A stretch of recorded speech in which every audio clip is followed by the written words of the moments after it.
La Guinée qui a battu il y a quelques minutes maintenant la Gambie. Victoire 1-0, but d'Agibou Camara. On retourne du côté de Yamoussoukro. Cédric, contrat rempli pour la Guinée qui s'est montrée supérieure ce soir avec cette victoire 1-0. Et la Guinée qui obtient quasiment son ticket pour les huitièmes de finale.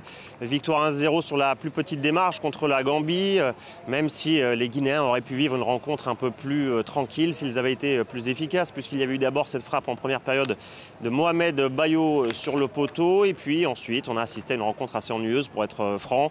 Très peu d'occasions, beaucoup de maladresse technique, jusqu'à cette 70e minute où enfin le match s'est décanté avec ce but guinéen marqué par Agibou Camara. Dans la foulée, Mohamed Bayo, encore lui, a touché cette fois à la barre. L'attaquant du Havre, qui avait été buteur lors du premier match, a décidément été maudit lors de cette rencontre avec la Gambie.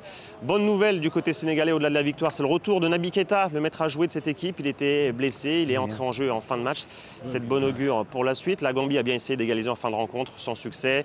On en est resté à ce 1-0, ce qui signifie donc que la Gambie est éliminée avec 2 défaites en 2 matchs. La Guinée est quasiment qualifiée, même s'il faudra valider cette qualification avec un résultat nul suffira contre le Cameroun. Une défaite pourrait suffire si les Guinéens terminent parmi les meilleurs 3e. C'est une équipe en tout cas qui est en progression constante, puisqu'ils ils avaient déjà été qualifiés en 8e de finale en 2019 et en 2021. Ils vont peut-être se qualifier pour la 3e fois consécutive. On en a discuté avec un ancien international guinéen qu'on connaît bien en France, qui a évolué à l'AS Saint-Étienne. C'est Pascal Feindouno. Je vous propose de l'écouter. Ça court, ça joue, ils ne lâchent pas. Et je crois qu'ils ont écouté le discours du coach, dans les vestiaires, à l'entraînement.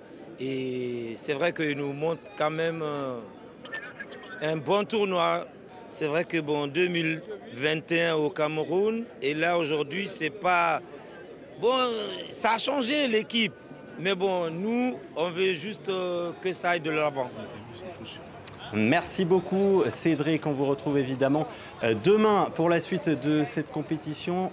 Petite victoire donc, comme le disait Cédric, pour cette équipe de Guinée qui a manqué cruellement d'efficacité sur le plan offensif. Oui, mais importante parce qu'effectivement, ils retrouvaient un adversaire la Gambie, qui les avait éliminés lors de la dernière Coupe d'Afrique des Nations. Donc, ils ont pu prendre leur revanche. Ça a été difficile, effectivement. Mais là, ils avaient été tenus en échec par le Cameroun à 10 contre 11, puisqu'ils avaient joué toute une mi-temps à 10. Là, 11 contre 11, ils gagnent. Ils vont ensuite jouer le Sénégal, aller plus loin en 8e de finale. Ils récupèrent Naby Keita et ils vont probablement récupérer Serhou Guirassy, l'actuel meilleur buteur ou deuxième meilleur buteur de la Bundesliga, qui est actuellement pas opérationnel, mais qui devrait l'être très bientôt. Donc il y a de belles perspectives pour ce Sili de Guinée et c'est sympa pour le travail accompli depuis 3 ans maintenant par Kaba Diawara.